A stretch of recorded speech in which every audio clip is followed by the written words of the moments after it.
Asia cup 2025లో భారత జట్టు వరుసగా రెండో మ్యాచ్లో విజయం సాధించింది.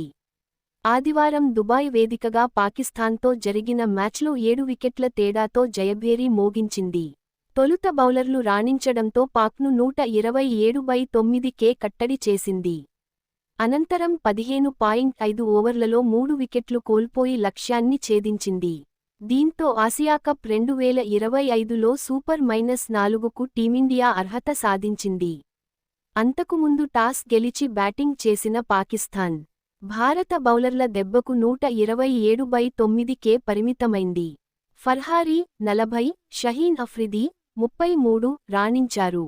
భారత బౌలర్లలో కుల్దీప్ యాదవ్ 3, బుమ్రా 2, అక్షర్ పటేల్ 2, హార్దిక్ పాండ్యా 1, వరుణ్ చక్రవర్తి 1 వికెట్ తీశారు.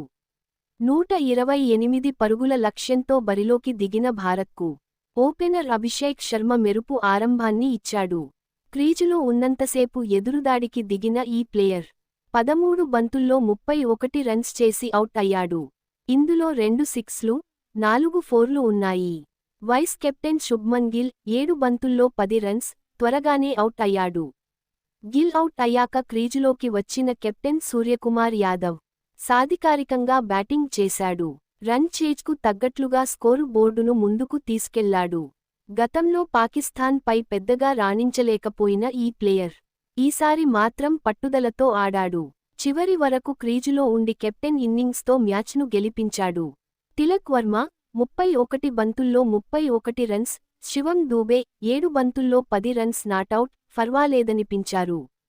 దీంతో 15.5 ఓవర్లలోనే భారత్ 3 వికెట్లు కోల్పోయి లక్ష్యాన్ని ఛేదించింది.